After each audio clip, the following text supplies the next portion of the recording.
Hey there, welcome back. So today we will talk about the overriding part of inheritance. Now in here, this is the code which we have coded in our last lecture, and this is cool. And vehicle as our parent class and bike as our child class, which is good enough. Now friends, till now we are talking about properties and getting the value from the classes and setting the value using constructors, but now we would be adding some functionality into our child and parent class. So first of all, we will start with the parent class, and in here, for example, we will add in a new method. This method would be a public method. Then the return type would be void.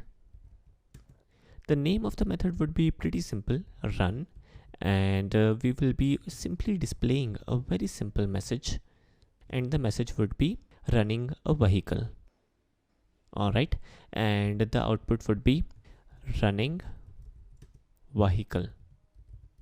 So this is a very simple functionality which is implemented in our parent class. So this is cool. And moving forward, for example, if we try to call in the run method, and the way is pretty simple, we will type in the name of the object and then we will call in the run method.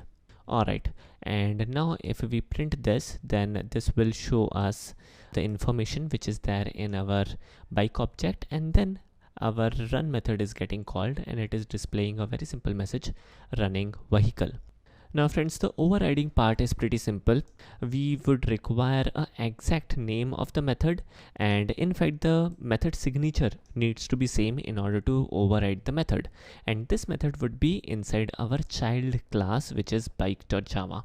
So in here we are simply printing a different message, and the message would be running bike, and let's also display the information of all of these properties. So the easiest way could be directly call in the toString method inside our sysout statement. So I will print toString in here and our work is done. So now we would be like making use of a custom run method. Let me show you.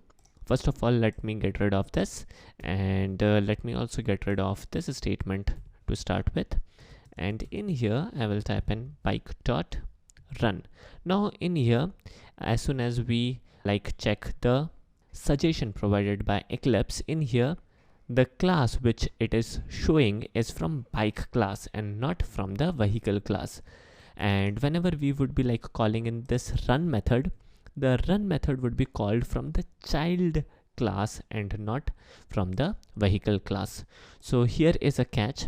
Whenever there is an ambiguity or there is some kind of overriding taking place, then in those kind of scenario, the priority of the child class element would be always more. So that is again a catch. Let me print the output and show you the console, and here is the output, running bike, and the information of the object is also printed in here. So this is cool, and this is how we can easily override information. And what is overriding? We are simply implementing a custom version of the functionality which is provided by our parent class.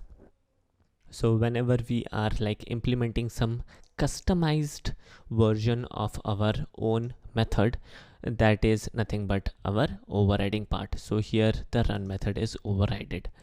Alright, so this is all about today's video. I hope you guys got the point. Thanks for watching. Take care and have a nice day.